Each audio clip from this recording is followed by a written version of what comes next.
को एक बड़ी खबर से रूबरू करा रहे हैं। खबर ये है कि अभी एक विवाद थमने का नाम ही नहीं ले रहा था, तब तक दूसरा विवाद जो है वो खड़ा हो चुका है। मैं आपको बताते चलूँ कि नए संसद के विरोध में बहुत सारी पार्टियां जो है उसका विरोध कर रही है, और उस विवाद के बाद अब एक नए संसद भवन में एक नया विवाद खड़ा हो गया है। वो विवाद है सेंगोल विवाद। सेंगोल क्या होता है, इसके बारे में मैं आपको थोड़ा सा जानकारी दे दूंगा कि आखिर सेंगोल पर अब विवाद क्यों खड़ा हो जाता है।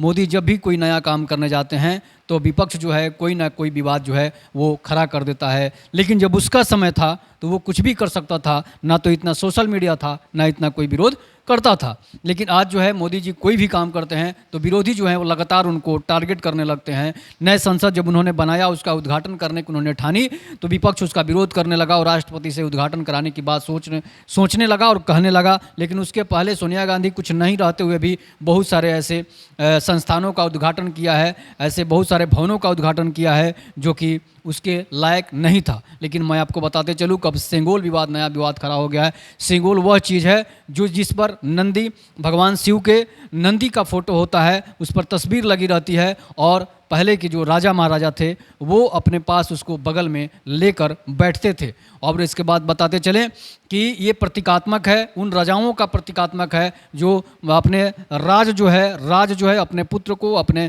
या फिर किसी को वो अपना राज सौंपते थे, तो वो सेंगोल जो है उसको सौंप दी जाती थी।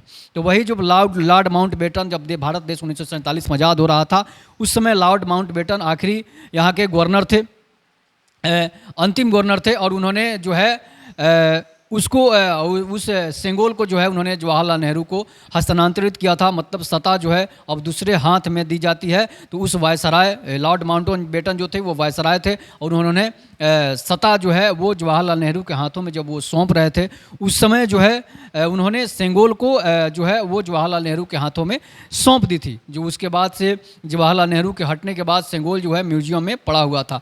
लेकिन जो है केरल की एक डांसर जो है नर्तकी जो हैं, उनके कहने पर जो है उनकी एक चिट्ठी जो है कि उस जो है सेंगोल को फिर से संसद भवन में लगाया जाए, तो उसके लिए मोदी को चिट्ठी लिखती हैं। और चिट्ठी लिखने के बाद मोदी जी जो हैं उस सेंगोल को देखते हैं। देखने के बाद सेंगोल को फिर से संसद भवन के कुर्सी के बगल में जो है जहाँ पर प्रधानमंत्री बैठते हैं, राष्ट्रपति जहाँ पर बैठते हैं, वह जो स्पीकर बैठते हैं वहीं पर उसको लगाई जाएगी।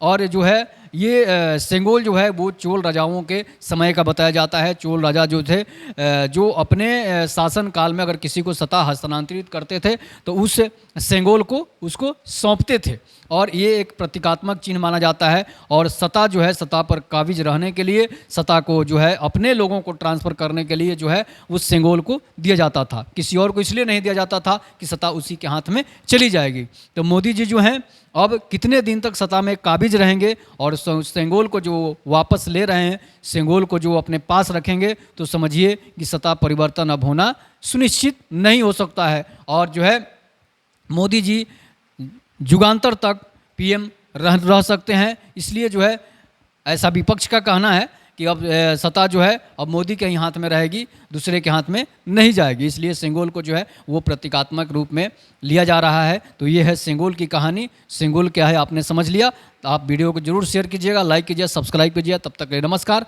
जय हिंद, जय भारत, वंदे मातरम।